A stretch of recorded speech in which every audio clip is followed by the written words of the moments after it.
Everybody, this is James Nestor, and I'm really excited that he's speaking with us today. James recently published a book called Breath. It has been very well received, and frankly, it has blown me away. And no matter how much you think you know about breathing, the respiration, the mechanics, the physiology, this book will change your life. It's been changing mine, the people around me, and the people that I treat on a daily basis. James traveled around the world and consulted with many scores of experts while researching the subject of breathing. But one of the things that was really fascinating is you made yourself a human guinea pig, and you subjected yourself to some really brutal experiences, gladly under medical supervision. And he also allows us to enter this world of what he calls the pulmonauts, people both living and dead who have uncovered important truths about how breathing really works. So, it's interesting, as I read the book, I felt you wrote it so beautifully that I felt like I actually got to know you through reading the book. And it's on all the bestseller lists, and you've been interviewed by many people. And I'm just so honored that you agreed to be with us today. So welcome. Oh, thanks so much for having me. Oh, great. So I want to start with just a little passage from your book that I was reading while I was going to sleep, and that absolutely freaked me out. So you say, each night for the past week and a half, I felt as if I was getting softly choked to death in my sleep, and my throat was closing in on itself. Because it is, and because I am. Forced mouth breathing was very likely changing the shape of my airways, just as it did to Harville's monkeys. The changes weren't happening in a matter of months either, but days. It was getting worse with every breath I took. So I want you to talk a little bit about this experiment where you allowed the doctor to plug your nose and what that was like to have to breathe through your mouth, and then what that was like when they took the plugs out. Sure. So I got to know the chief rhinologist, chief of rhinology research at Stanford, Dr. Jayakar Nayak. I had been interviewing him over and over for months because he's really one of the leading experts in the nose. Everyone thinks this is an ancillary organ, that we can breathe through our mouth, we can breathe through our nose, doesn't matter. The point is to get air into our body. And Nayak has been showing for the last 20 years that absolutely wrong. This is an essential organ for health, and for endurance, and for recovery, and for sleeping, and on and on and on. So I asked him, I said, well, we know all of the damage caused by mouth breathing, chronic mouth breathing. It's going to change the structure of your face after a while. It's going to impact your airways. It's going to expose your lungs to constant untreated air filled with pathogens and particulate. It's bad news, and no one's really arguing with that. We know that. It's sound scientific foundation on all of that. But we didn't know how quickly that damage came on. So I said, you're at one of the top research institutions in the world. Why don't you study it? And he said, how? Because in his words, he's like, I'm not going to put someone through that. So I said, well, what if I volunteered? Then he would be absolved of any guilt. And he's like, okay. Wow. So that was the plan for 10 days. The Cliff Notes version of this is 10 days. We spent only mouth breathing with silicone up our noses. And the other 10 days, we only breathe through our noses, or we breathe through them as much as we possibly could. And we tested ourselves 3 times a day, every single day for 21 days. We did a battery of tests, blood work, you name it, and then compared data sets at the end. And it was pretty stunning, just how, I don't think people realize 25-50% of the population is chronically mouth breathing. You see people working out, they're, I don't think we realize how bad this is. And I felt it, and the data showed it.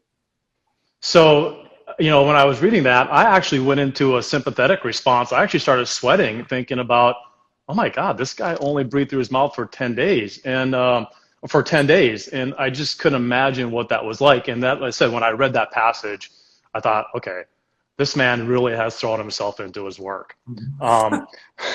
So I love duality. And I love the duality of your last 2 books, because the book before this one was about free divers, and free divers, hold their breath for up to 10 minutes underwater. And then this book is all about breathing. So did you plan this duality, or is this just the yin and yang cycle of Mr. James Nestor? No, none of it was planned. And this is why I talk about this big book being this culmination of about 10 years of research. It really was. A lot of that research was very casual. I was just sort of finding things in the news or stumbling across things in books and then putting them in a file and forgetting about it. And I didn't know what I was going to do with this stuff. As a journalist, that's what you do. You find something interesting and file it away. But finally, when I met freedivers, when I first met them, this was several years ago, I was absolutely blown away. What they were doing was supposed to be scientifically impossible to dive that deep, but also medically impossible. What I mean by that is our understanding of the lungs. We were supposed to be, we were told that whatever we're born with, this is what we have. So too bad, you have small lungs. That's the deal. Totally false. These people, through breathing, were able to vastly increase their lung capacity. Herbert Nitsch has a lung capacity of 14 liters. Average adult male is 7. So these people were not born this way. This is something that they did. And so after learning about what you could do with all that lung capacity and with breathing underwater, I began to wonder, it's like, what else can you do with it? And they had told me that people have been healing themselves of chronic conditions, with this. They're able to superheat their bodies so they can melt ice over hours and hours. I mean, crazy stuff. And I spent the next several years going to the top researchers, top labs, reading everything I could and trying to put together a story. And it turns out so much of what they were saying was actually true. It's fantastic. It's such a fantastic book, because I always, when I consult with my clients, I always say they're a mirror, and whatever I'm saying, I always say there's one finger pointing at you, but 3 pointing back at you. And it was just really nice to get this back into the forefront of my brain. I've been in this profession since 1988 and dealing with breathing, and just the way that you laid it out in the book, it was like, oh my God, this is what I needed at this time. So a couple of interesting statistics, like you say, I think it was 40% of the population has chronic nasal obstruction, and like over 50% of the population actually are mouth breathers. Is that true?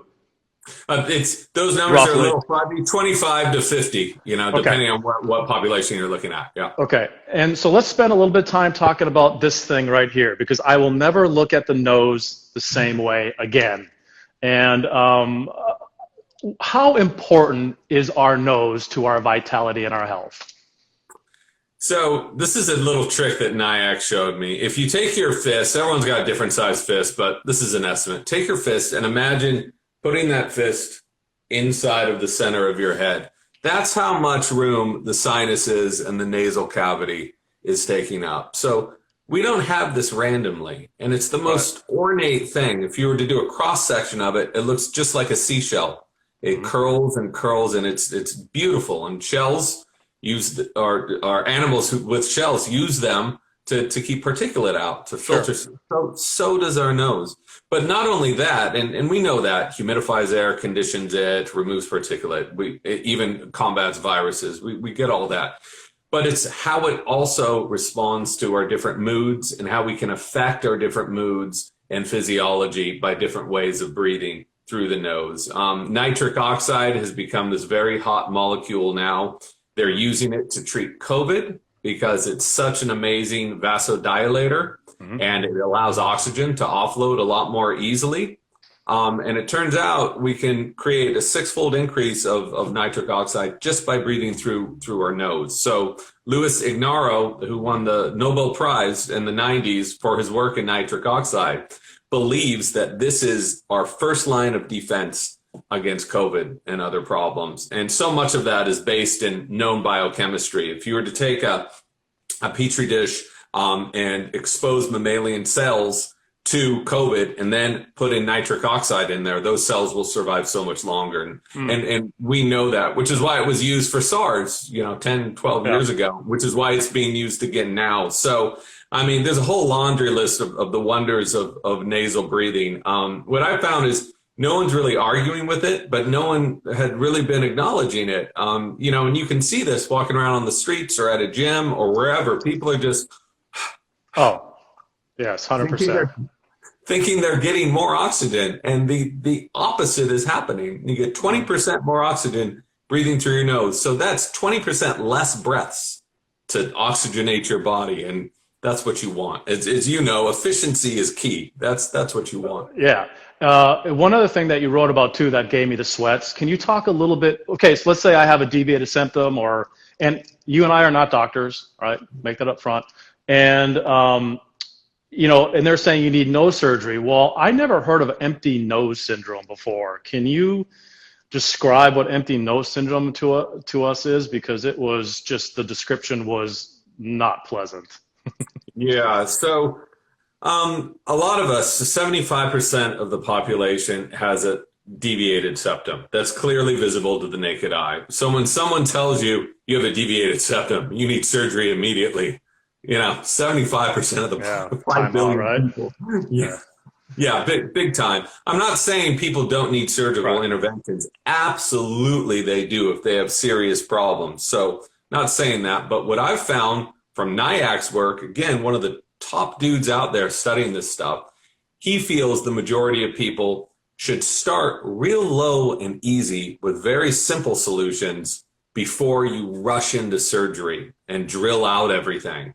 What he means by that is force yourself to breathe through your nose. It's going to respond just like any other muscle. So the more you use it, the more it's going to open up. We know that from the work of Ann Kearney, who looked at people who had laryngectomies, holes in their throats, and found that from 2 months to 2 years, their noses were completely clogged. So she opened her nose by breathing through it. So use it or lose it. And, NIAC has also said neti pots with a low dose steroid have transformed patients, no longer needed surgery. He's a surgeon, by the way. This is what he does.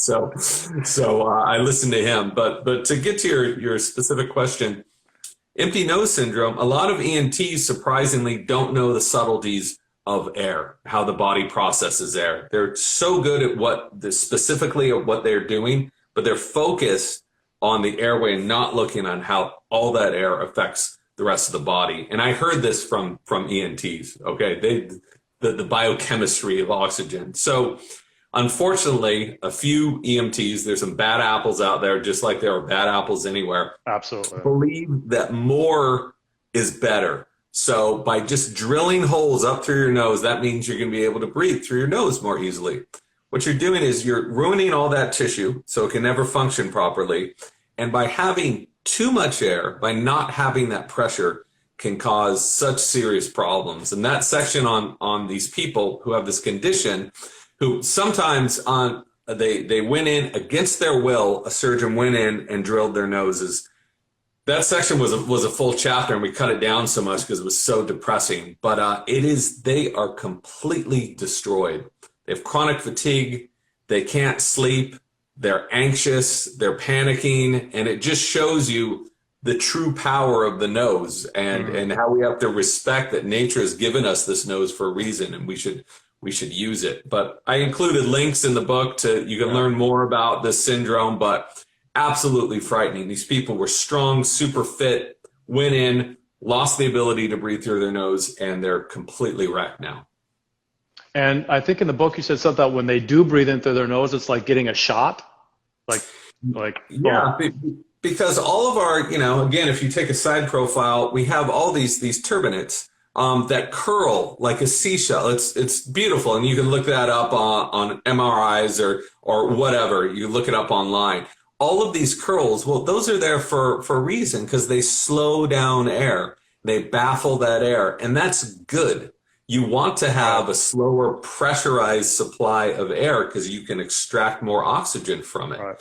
So what these unfortunate people had done is they just drilled straight through that, straight lines, taking out their turbinates.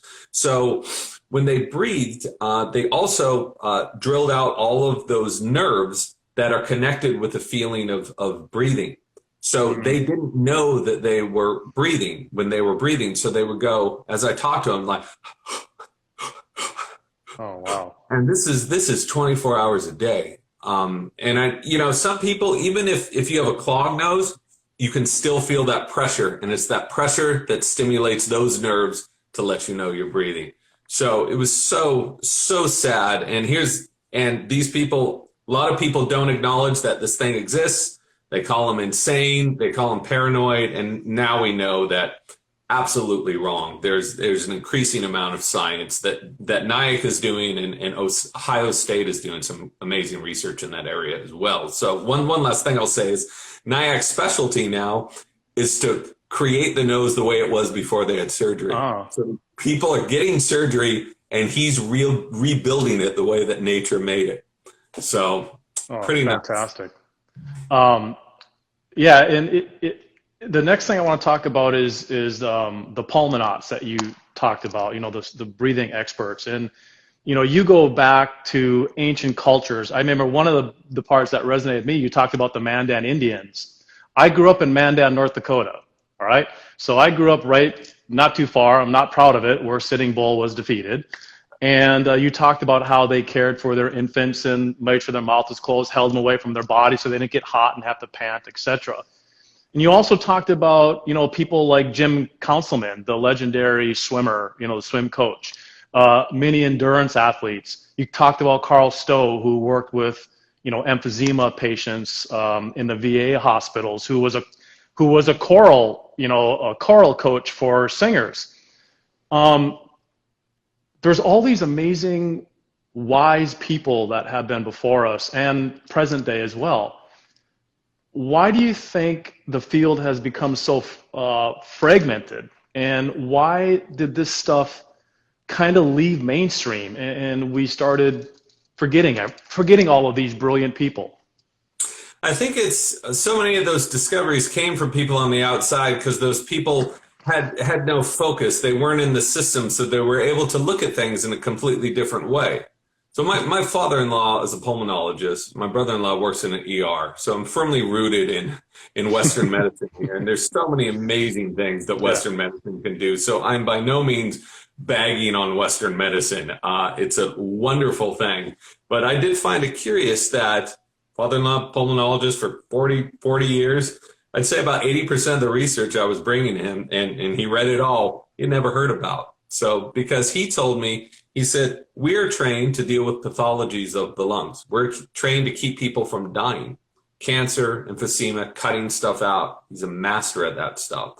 Right. Regular day-to-day maintenance, didn't know a thing about it, because that's not part of our system. So I kept finding these patterns where these outsiders who totally unsuspectingly, okay, they never planned to research breathing, but breathing just found them in some way. And George Catlin, his story is crazy, because in the 1830s, before the Native American tribes were given alcohol and smallpox blankets and completely annihilated, they had a culture that they had maintained for thousands of years.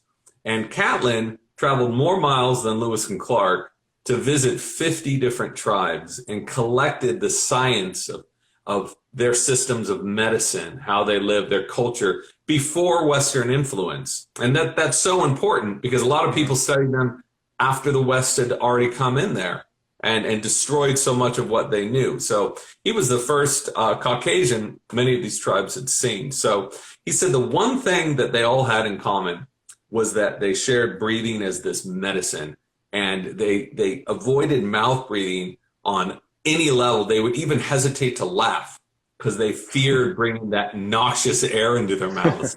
And so then Catlin goes to Europe, and he said all he sees is, and he correlated all of these diseases, respiratory diseases, with mouth breathing. And he's one of many, but these people, something you mentioned is they would come up, they discover something. Carl Stowe with emphysema absolutely rehabilitated these people. There's no controversy about it. There's x-rays, there's data.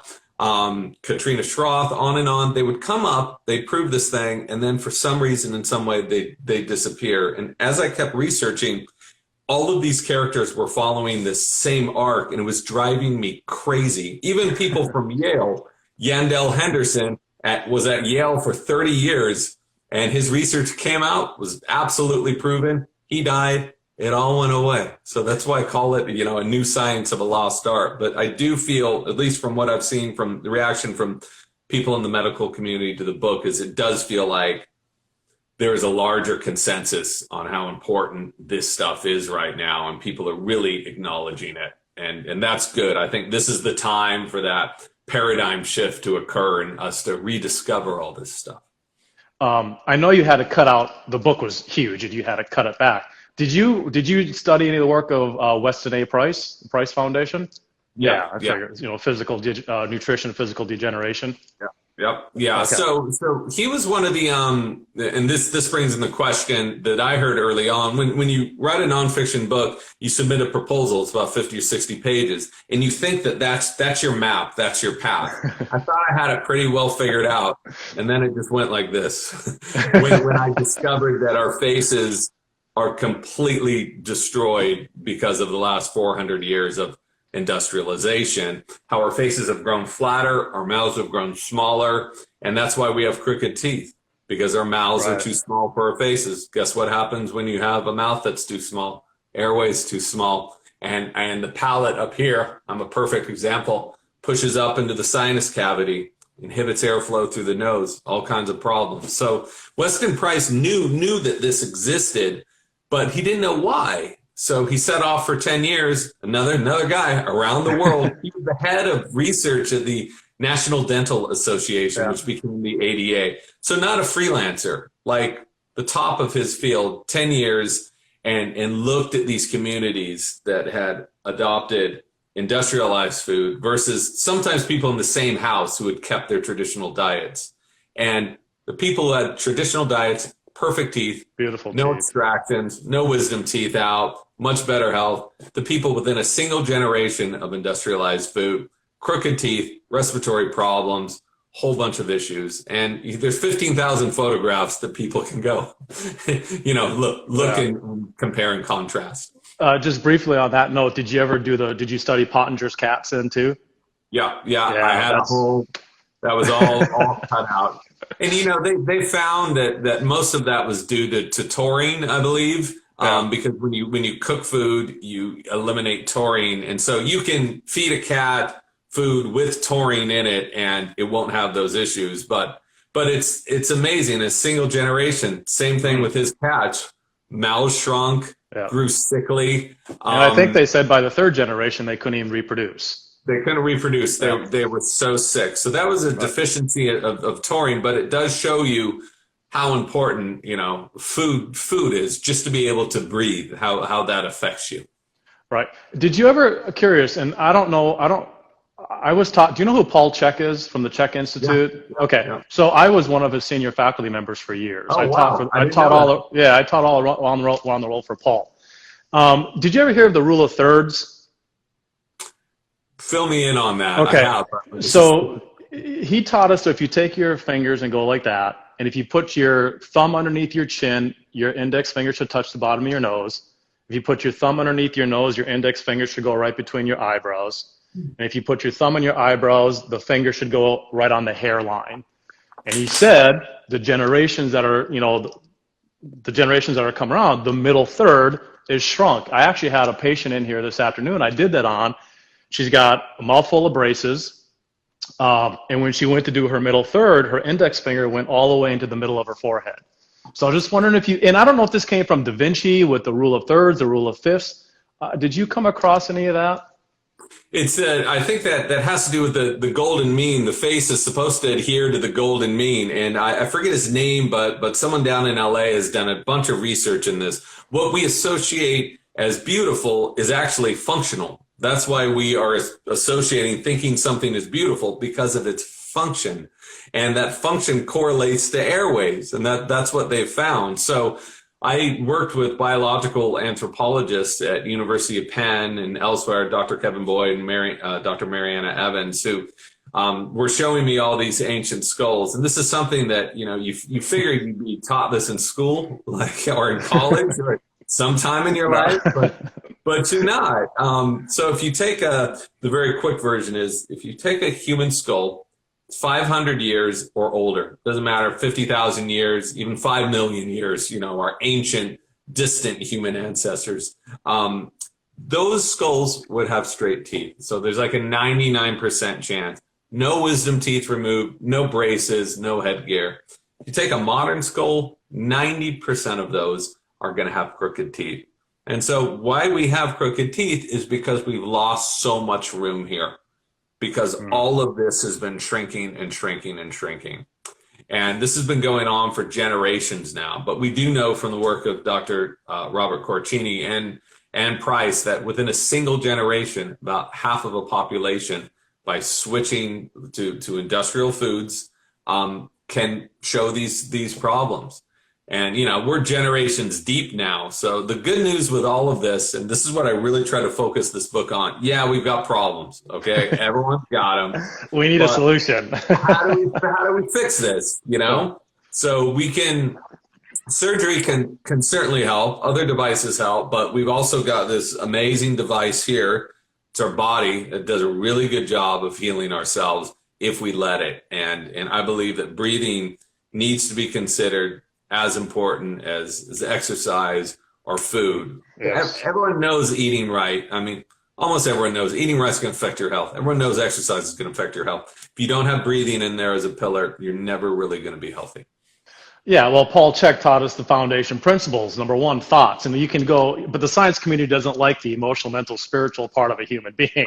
That's a whole nother topic that you and I could have. But, you know, thoughts, breathing, hydration, nutrition, exercise, and sleep. Those are our 6 foundation principles. And breathing is number 2 for a reason. It's high up on the hierarchy because it's what separates you and I from a dead person. And then Paul told us years ago when I was with him that, you know, textbooks, you know, medical textbooks study the disease model. And the textbooks were saying the average person breathes 12 to 20 times a minute. And Paul's like, that's hyperventilation. Healthy people only breathe 6 to 8 times a minute. And you describe in your book what you call the perfect breath. Can you tell us what that is? Sure. And just to echo what you said there, when I was talking to my father-in-law about this, when he was getting his degree in pulmonology, he was told healthy breathing is 8 to 12 times a minute. This is what was documented, you know, in the 60s and 70s. And now, if you look at any textbook, you go online right now, 12 to 20. So within 30 years, we've almost doubled the amount of breathing, amount of breaths per minute, and that's considered normal.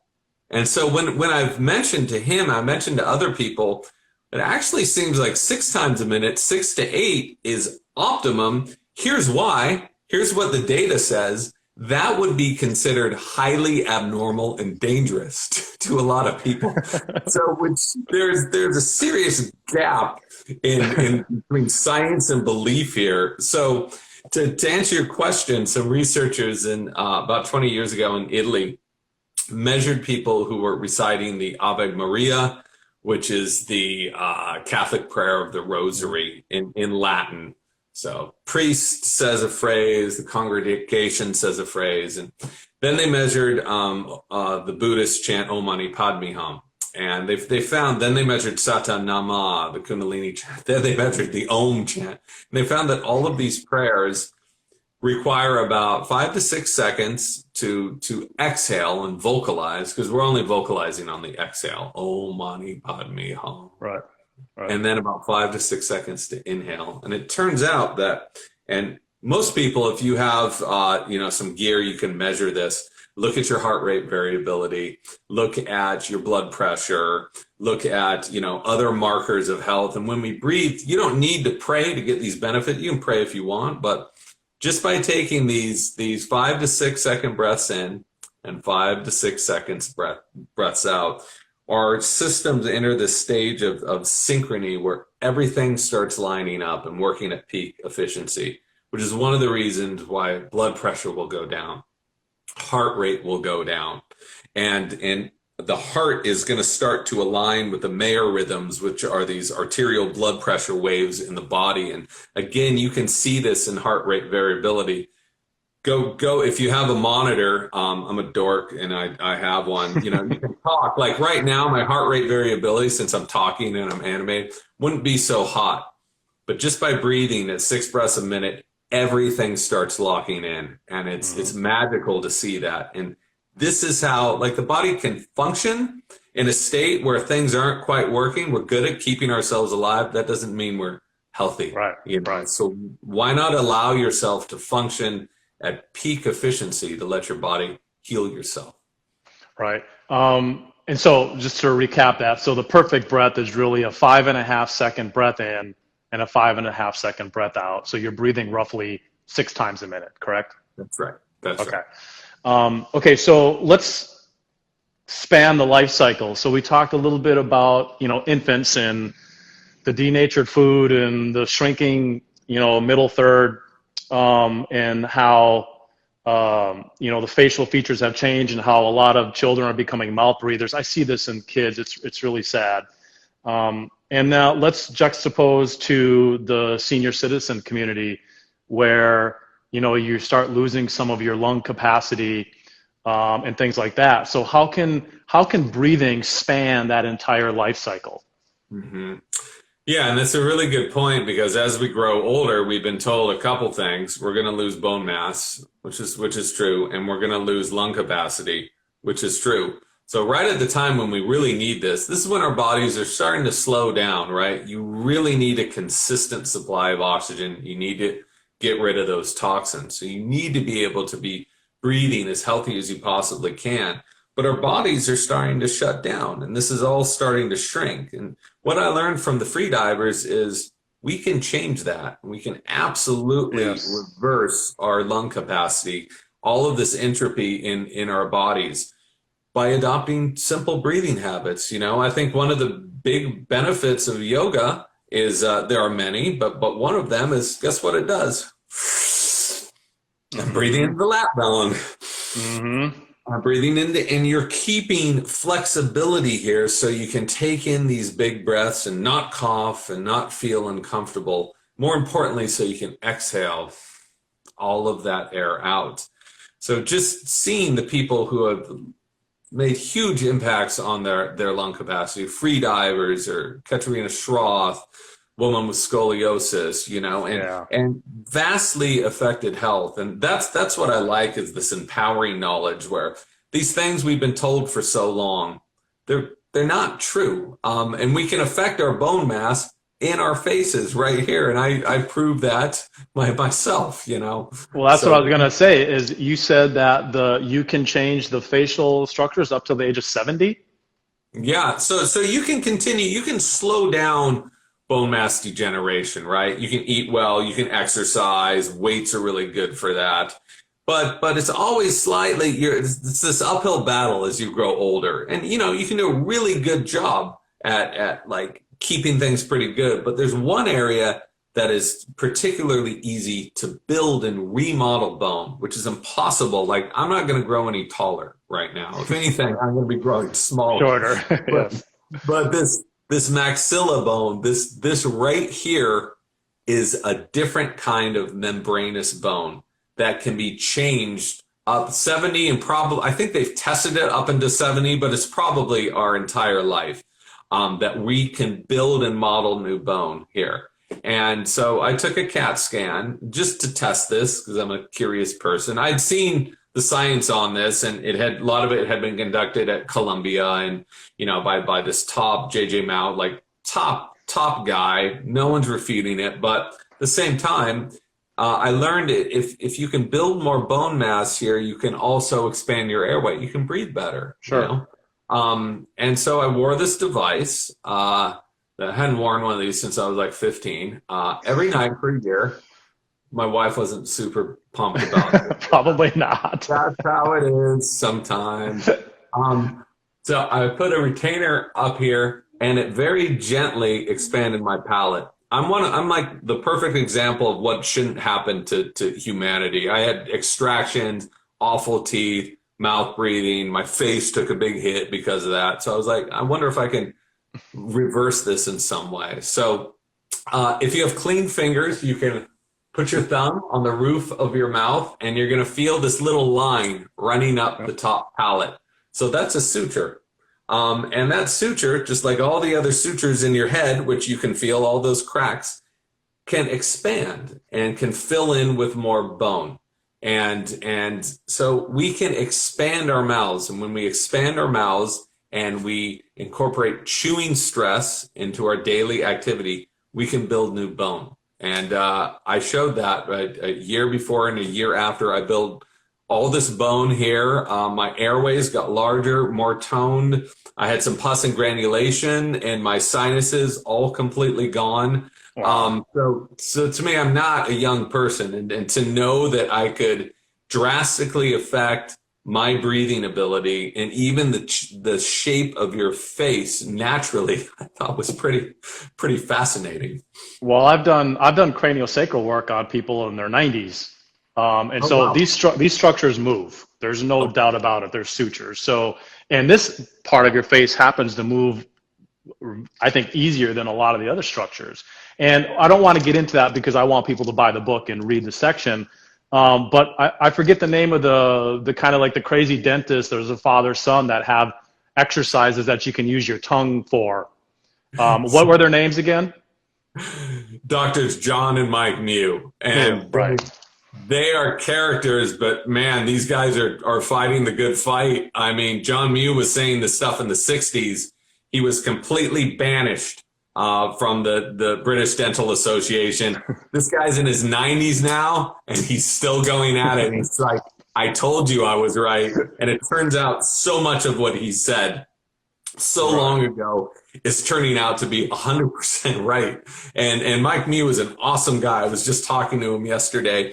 So there are exercises, these oral pharyngeal exercises. The tongue is this incredibly powerful muscle. And you can use it to do bad things, which is why people who like suck their thumb, their faces become totally deformed. But you can use it to do good things as well. And he's popularized this exercise, which has been documented, scientifically documented, that if you thrust the back of the tongue to the back of the mouth, it looks like I'm about to puke here, people. Mhm. I'm not.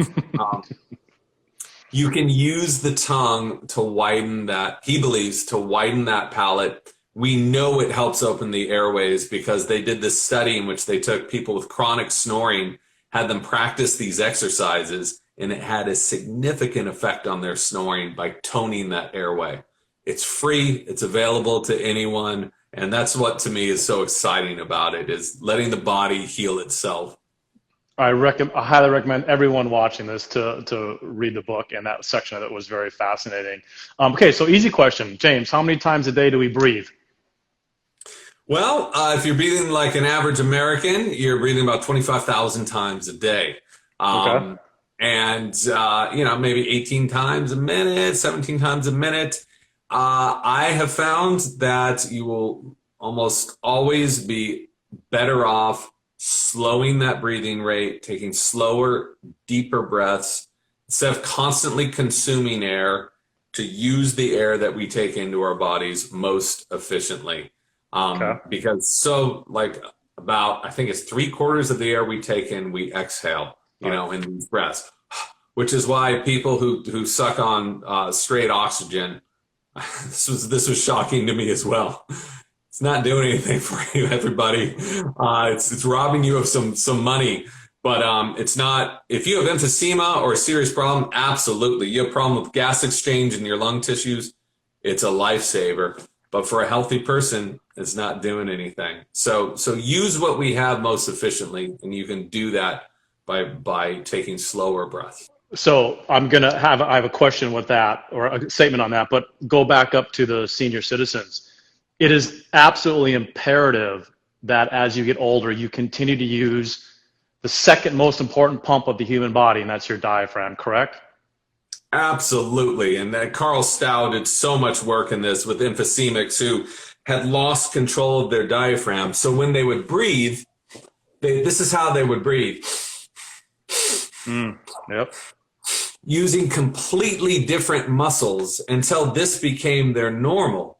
So all he did was teach them diaphragmatic movement in their breathing, and these people walked out of hospitals. So as we grow older, as those lungs and the rib cage becomes more brittle, it doesn't become as flexible, a lot of people adopt those breathing habits, and it is so bad for you. It's keeping you in this constant state of stress. you have to take so many more breaths to get the same amount of oxygen. And start slow. Don't think you can do this overnight. Start very slow and reacclimatize your body to healthy breathing. And I've seen it just do transformative effects on people. Right. So the diaphragm, the most, your esophagus goes through it. The most important nerve, the vagus nerve, goes through it. The most important artery goes through it. The vena cava, and the vein, the vena cava, and then the aorta, artery and vein. In your psoas goes through it. I mean, there's the diaphragm is the most neglected muscle in the gym. And I think the reason why it is because they can't flex it and they can't see it. But, keeping the diaphragm pliable, strong. I'm a student and a teacher for Dr. Guy Voyer, who's a French osteopath, probably one of the most famous osteopaths in the world. And he actually says that your diaphragm should be able to lift your body weight. And he actually developed exercises for every single brachial branch of the lung. So I can put people in postures and focus only on one bronchi. It's really amazing stuff when I incorporate that with the stuff I read in your book. So What's just his to name again? What's his name? Dr. Guy, like Guy, G-U-Y. Yeah. And his last name is Voyer, V-O-Y-E-R.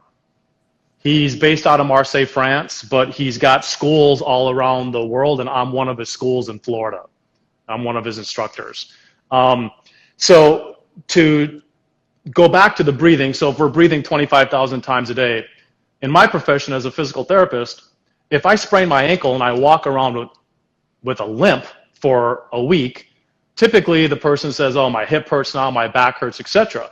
So if we're breathing 25,000 times a day poorly or incorrectly, is it safe to say that breathing basically affects everything with our bodies, such as heart disease, high blood pressure?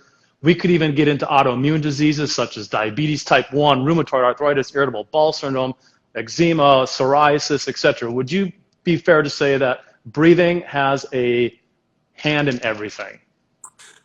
I think it would be fair to say that breathing can definitely exacerbate those issues and in some cases cause them. We know that with exercise-induced asthma. We know that with some emphysema.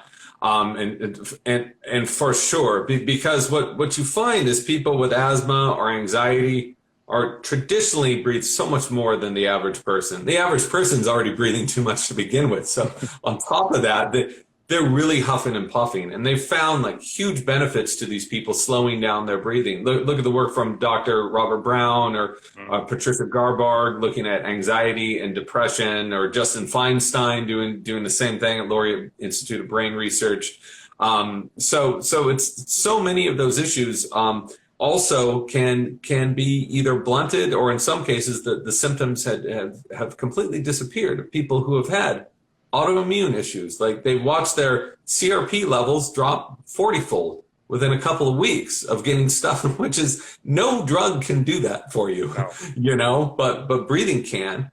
Asthma, it had huge effects for asthma, anxiety, irritable bowel syndrome. What you mentioned about the vagus nerve, I think the work of Dr. Stephen Porges is incredible, because he's looking at the vagus nerve connecting to all of these organs. It's really like this telephone network. So when we're amped up and stressed, that connectivity starts getting very stunted in certain areas.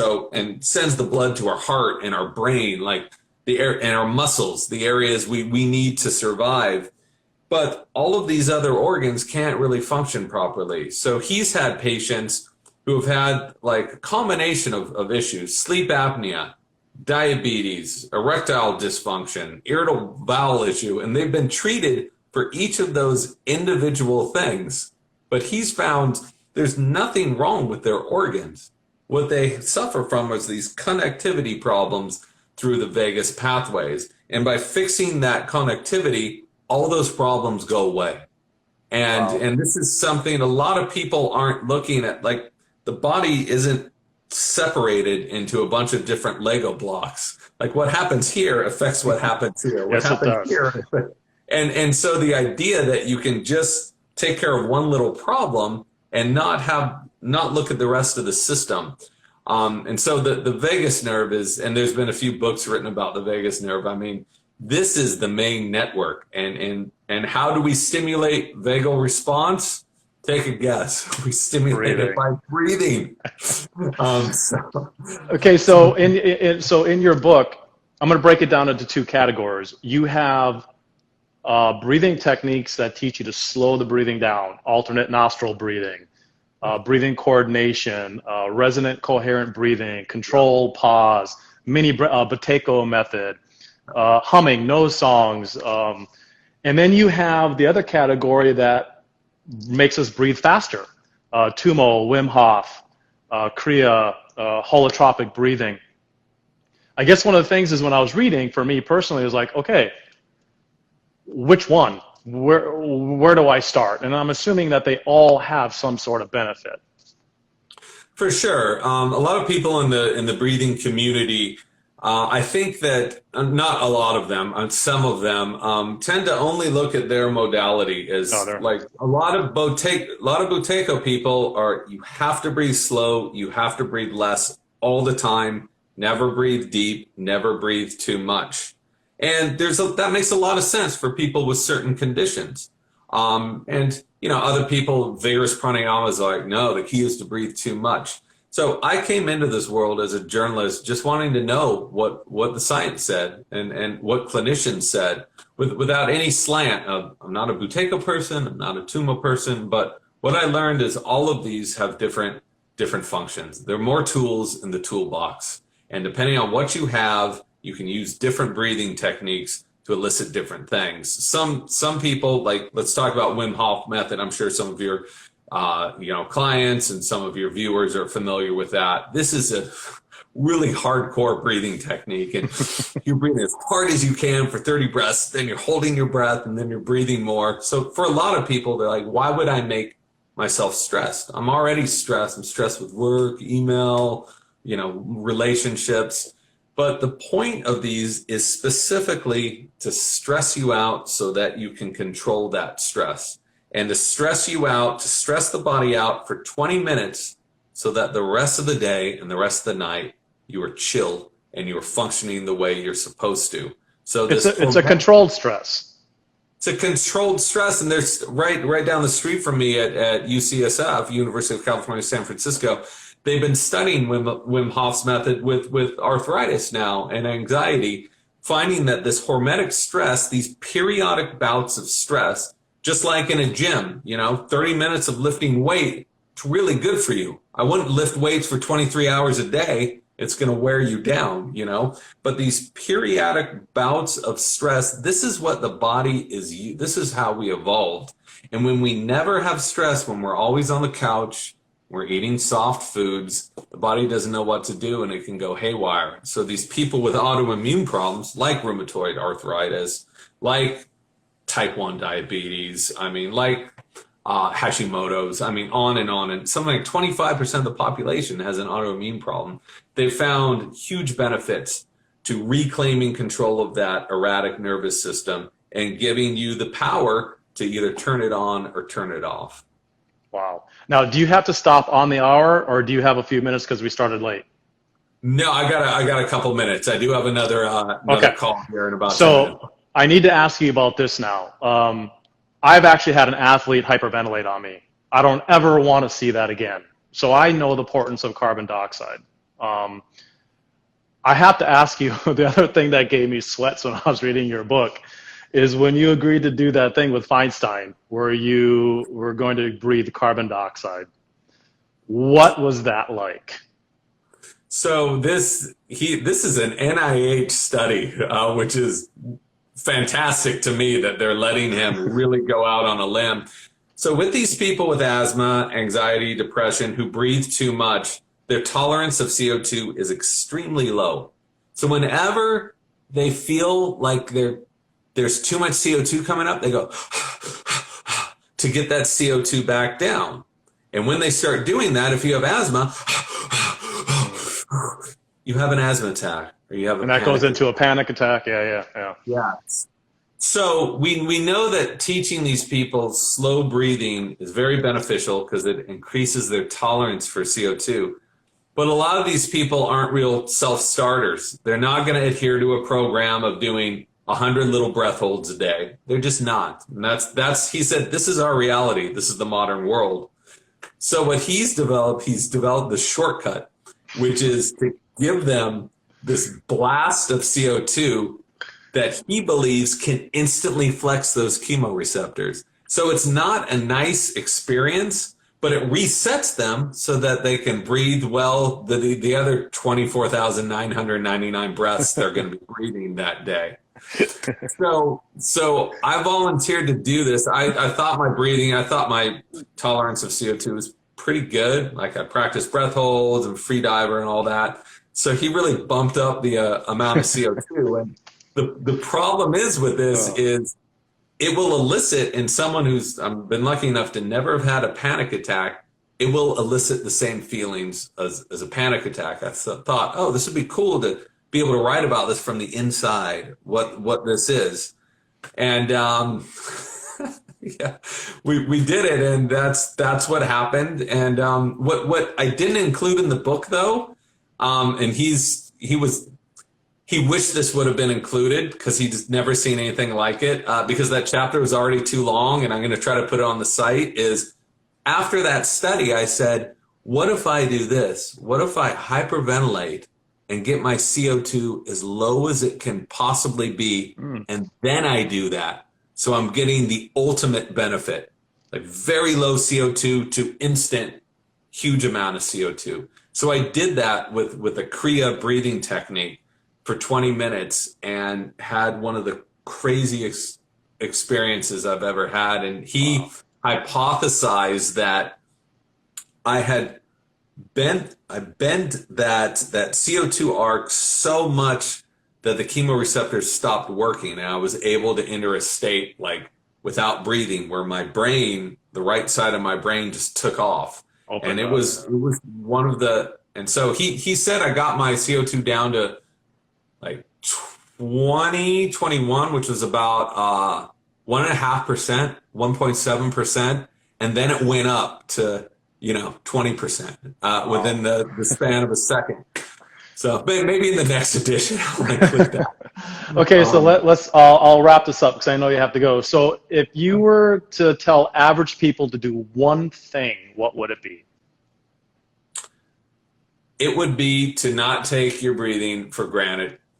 This is something that happens automatically, which is wonderful. We don't have to think about it. But when we do think about it and we adopt simple breathing, healthy breathing habits, we can have a huge effect on our health.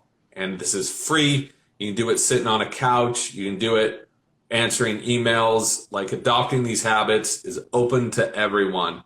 And I've personally seen it. I've talked to the experts in the field for years, and I've seen people absolutely transform by just adopting healthy breathing habits. And then maybe one thing, what about this? Good old sleep tape. Getting a lot of questions about sleep tape. So that's all you need, right? And you just, that's it, right?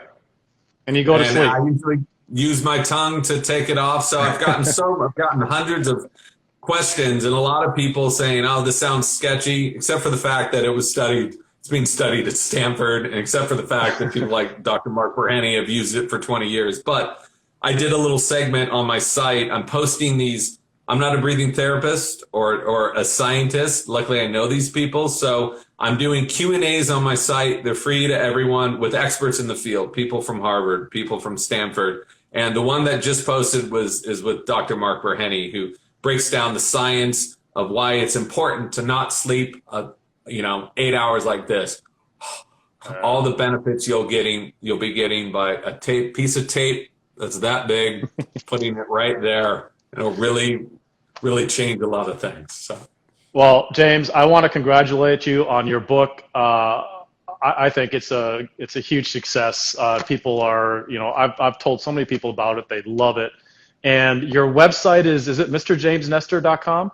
That's it. To go to the breath site is /breath, but you'll find it. Right. And then on your website, you have a lot of breathing techniques. It's a wonderful source of information. And man, I could talk to you forever. I know you got to go. And again, I just appreciate your time and speaking with us today.